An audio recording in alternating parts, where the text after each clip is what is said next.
This is the Retirement Key Podcast with Abe Abich, founder of Abich Financial Services. There are financial advisors and there are financial coaches. And when it comes to our retirement, Abe, we need a little bit of both because it's an entirely different approach to our money. And that's why you are here. Thankfully. So glad for it. This is Abe Abich, founder of Abich Financial Services, financial advisor, retirement planner. I'm Heather Branch, here to ask Abe about things that we need to know more about. And sometimes I'm here to ask you questions, Abe, but sometimes we have to look to you. It's like, what are the questions we should be asking? For so many people, they don't even know what they should be asking, what they should be expecting, what they should be saying. True. And that's actually what I wanted to address in this podcast because, I mean, everybody's heard of a financial advisor. Have you heard about a financial coach? Maybe or maybe not. Licensed financial advisors, they concentrate on more traditional topics. Think retirement saving, think investments. Financial coaches focus on things like paying down your debt, determining future goals, and financial education, but they cannot give investment advice. They are not licensed to do so.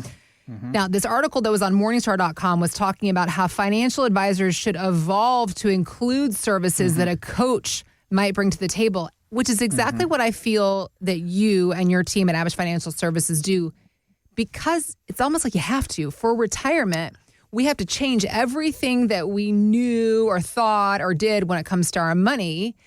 It requires, yes, financial advice, but also coaching in this process. So for somebody who is looking for a retirement financial coach then, what would you say are 5 things that they should expect to get from that person, that relationship?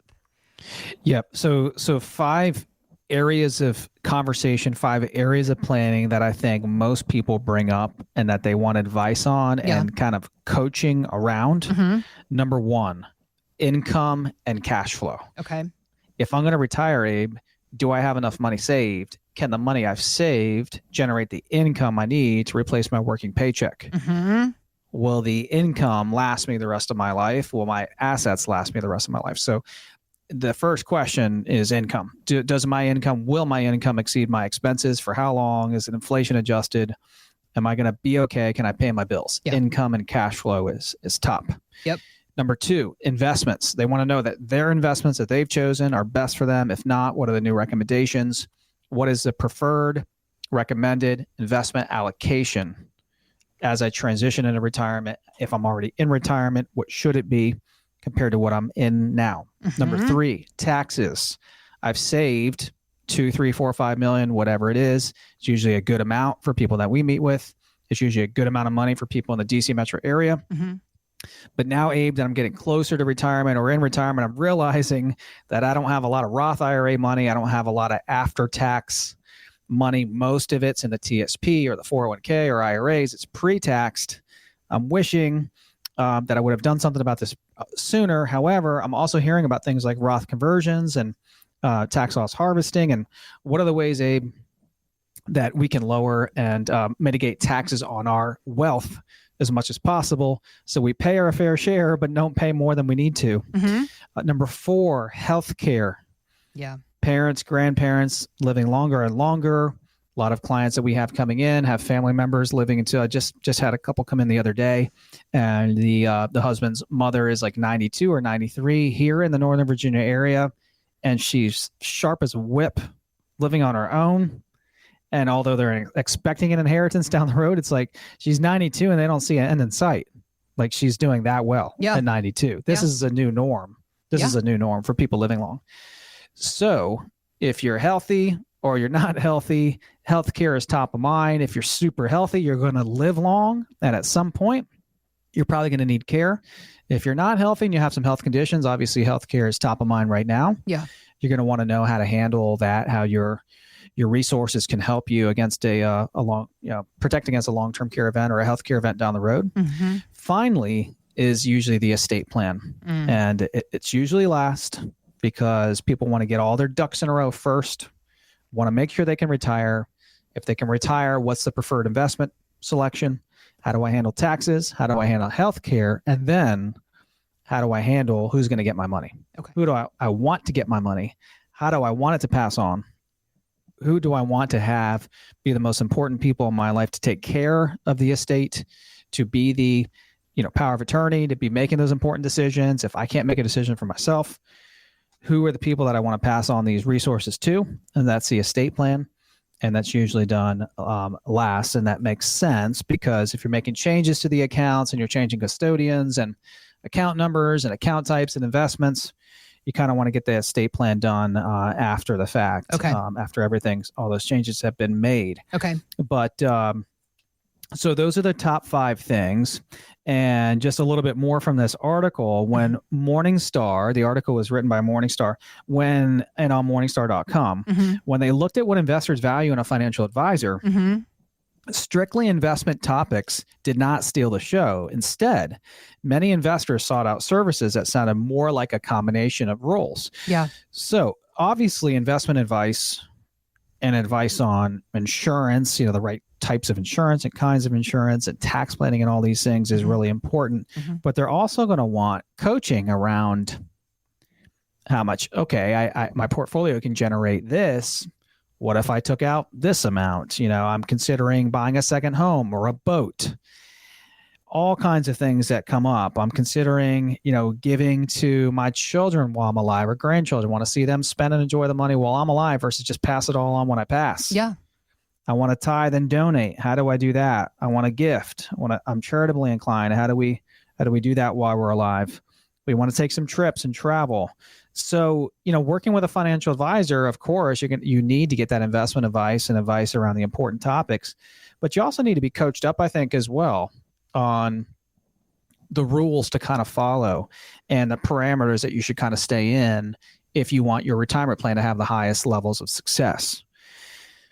Morningstar, more from the Morningstar article. Investors did not only want someone to help them develop a plan to reach their financial goals, but they also wanted someone to help define their goals, stick to those goals, and provide reassurance and encouragement. Yeah. They wanted reassurance and encouragement along the way. So I can't tell you how many times clients will come in, phone, video, right at the conference room table, and at the end of the meeting, Abe, I feel so much better. I feel so much better, right? Because look, if you're talking about your retirement plan and all these decisions 3 to 4 times a year, which is usually what we do with our clients, every time you do that, the more confidence you're going to get, the more clarity you're going to get, right? Yeah. And that's what you deserve. Yeah. And that's what you need in retirement. Finally, in the Morningstar article, for investors, it wasn't just enough to provide investment advice. It also isn't enough just to provide reassurance and encourage adherence to a financial goal. Instead, investors wanted it all: a financial advisor, a planner, and a coach. So Such another the way American way. We want it all. Another way, just thinking about it here as we're talking about this, Heather, that we help clients oftentimes is we'll connect them with other professionals who can help them where we can't. Yeah. Getting tax returns done, putting an estate plan together. Maybe it's a travel agent, like hooking them up, connecting with someone who focuses and specializes in travel, specializes in Medicare and healthcare, all kinds of things. So we try to be that go-to resource, that one-stop shop for as much as we can, where we are comfortable to give out that advice. And then when it's not in our kind of field or in our parameters, then we'll refer that out. But we try to be that resource for our clients because our clients need it. Yeah. So many people need it. So many people don't know where to begin to get this kind of coaching, this kind of advice. So as you're listening to this podcast or watching this video on YouTube, if you're wondering if Abich Financial can help you, a great way to learn more about Abe's thoughts and his approach and the approach of the Abich Financial Services team is by reading his book. He took some time to write it all down in a quick read book. It's just a little over 100 pages. The Retirement Mountain, the 7 Steps to a Long-Lasting Retirement. Abe, you took the time to, again, it's puts your perspective on what you think people need to know about what they need to be considering and focusing on as they get ready to come down this financial mountain in their retirement years. Speak more to your goals for this book for readers. The goal of this book is for people to realize that there are really two main phases when it comes to a retirement plan. There's that first phase that most people are in before they come to us at we call it phase one, that accumulation phase, just growing up, getting up their own retirement mountain, getting to that peak where they feel comfortable planting their flag and descending down the retirement mountain, transitioning into retirement.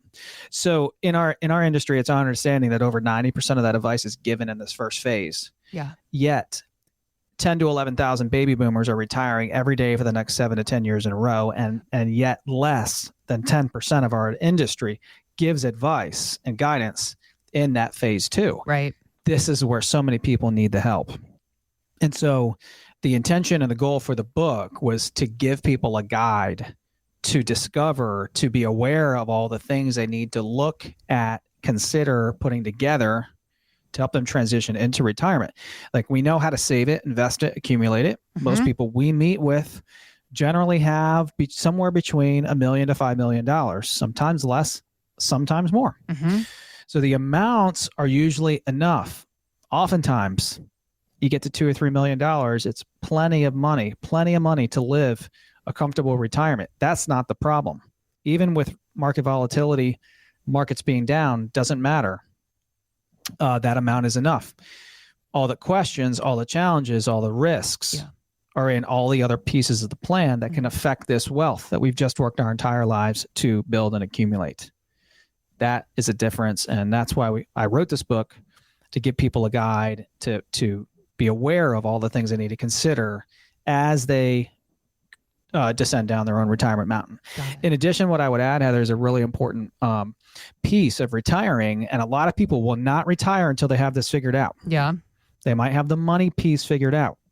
They know they have enough money saved. They'll know how to put it together, but they won't retire until they know what they're going to do and what's going to occupy their time. I get it. So the lifestyle plan is just as important as the retirement plan. Sure.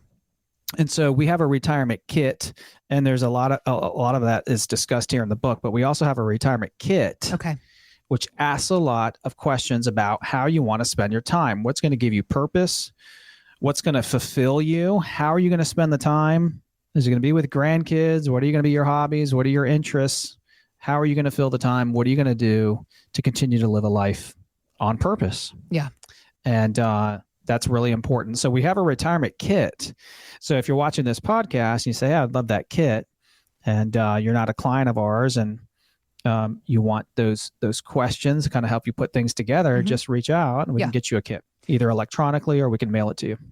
TheRetirementKey.com is where you can go and fill out your information there. Just type in your name and your email address, and then you can tell us in the fill-in box there that you want this retirement kit, and we will get that to you. Also, more ways for you to find out how to get your own copy of Abe's book. We do give a complimentary copy to anybody who comes into the office for their first appointment. You can also buy it off Amazon. We've got a chapter that you can download for free on the website. Again, it's TheRetirementKey.com. Click on media and choose the book option, and that's where you can learn more about Abe's book there.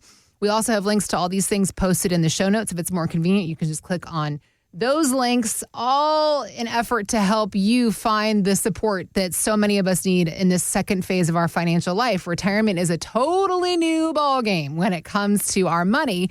But at Abich Financial, they are here to help coach you through the process. Abe and his team doing it every day in the office and are here to do it with you as well. So again, find us at TheRetirementKey.com or just click on the links we've got posted in the show notes. Thanks for listening to the Retirement Key Podcast with Abe Abich. To learn more about Abich Financial Services, visit TheRetirementKey.com and join Abe for his radio show, The Retirement Key, Saturdays at 8 a.m. and 2 p.m. and Sundays at 8 a.m., 2 p.m., and 5 p.m.